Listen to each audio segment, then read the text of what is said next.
ಜೈಲಿನಲ್ಲಿ ಜಾಮೀನಿನ ಜಪ ಮಾಡ್ತಾ ಇರುವ ದಾಸನಿಗೆ ಇವತ್ತು ಬಿಗ್ ರಿಲೀಫ್ ಸಿಗುತ್ತಾ ಅನ್ನುವಂತಹ ಪ್ರಶ್ನೆ. ರೇಣುಕಾಸ್ವಾಮಿ ಹತ್ಯೆಯ ಕೇಸ್ನಲ್ಲಿ ದರ್ಶನ್ ಬಳ್ಳಾರಿಯ ಜೈಲು ಪಾಲಾಗಿದ್ದಾರೆ. ಜೈಲಿನಲ್ಲಿ ಆರೋಪಿ ದರ್ಶನ್ಗೆ ಜಾಮೀನದ್ದೇ ಚಿಂತೆ ಆಗ್ಬಿಟ್ಟಿದೆ. ಇವತ್ತು ದರ್ಶನ್ ಜಾಮೀನು ಅರ್ಜಿಯ ಭವಿಷ್ಯ ನಿರ್ಧಾರವಾಗುವಂತಹ ಸಾಧ್ಯತೆ ಇದೆ. ನಿನ್ನೆ ವಾದವನ್ನ ಆಲಿಸಿ ಇವತ್ತಿಗೆ ಮತ್ತೆ ಮುಂದೂಡಕ್ಕೆ ಮಾಡಲಾಗಿತ್ತು. ಇವತ್ತು ಮಧ್ಯಾಹ್ನ 12:30ಕ್ಕೆ 57ನೇ ಸಿಸಿಎಚ್ ಕೋರ್ಟ್ನಲ್ಲಿ ವಿಚಾರಣೆ ಮುನ್ನೆಲೆಗೆ ಬರುತ್ತೆ. ನಿನ್ನೆ ವಾದವನ್ನ ಮಂಡಿಸಿದ್ರು ನಾಗೇಶ್ ಅವರು, ಇವತ್ತು ಮತ್ತೆ ವಾದವನ್ನ ಮಂಡಿಸ್ತಾರೆ.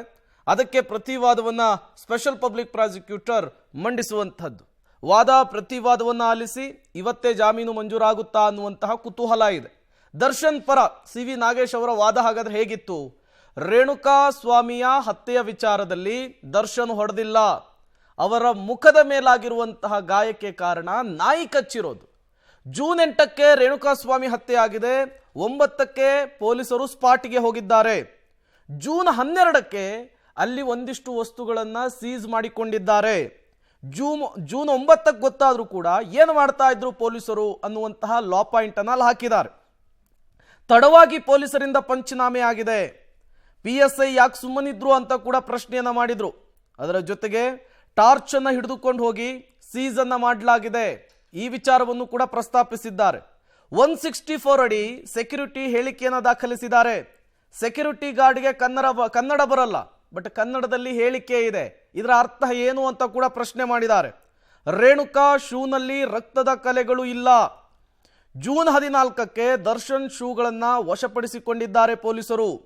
ಸಾಕ್ಷಿಗಳನ್ನ ಹುಡುಕಲು ಮ್ಯಾಜಿಕ್ ಶೋ ಮಾಡಿದ್ದಾರೆ. ದರ್ಶನ್ ಸ್ವಇಚ್ಛಾ ಹೇಳಿಕೆಯಲ್ಲಿ ಚಪ್ಪಲಿ ಅಂತ ಹೇಳಿದ್ದಾರೆ. ಮನೆಗೆ ಬಂದು ಶೂ ಕಲೆಕ್ಟ್ ಮಾಡಿದ್ದಾರೆ. ಶೂ ಬಂದಿದ್ದು ಹೇಗೆ ಅನ್ನುವಂತಹ ವಿಚಾರ ಪ್ರಸ್ತಾಪಿಸಿದ್ದಾರೆ. ರಕ್ತದ ಕಲೆಯ ಬಟ್ಟೆಯನ್ನು ವಶಪಡಿಸಿಕೊಂಡಿದ್ದೇವೆ ಅಂತ ಕೂಡ ಹೇಳಿದ್ದಾರೆ. ಶನಿವಾರ ಕೊಲೆಯಾಗಿದೆ, ಭಾನುವಾರ ಇಟ್ಟಿದ್ದಾರೆ, ಸೋಮವಾರ ಬಟ್ಟೆಯನ್ನ ಒಗೆದು ಹಾಕಿದ್ದಾರೆ. ಬಟ್ಟೆ ಒಗೆದವರ ಸ್ವಇಚ್ಛಾ ಹೇಳಿಕೆಯೂ ಕೂಡ ಇದೆ.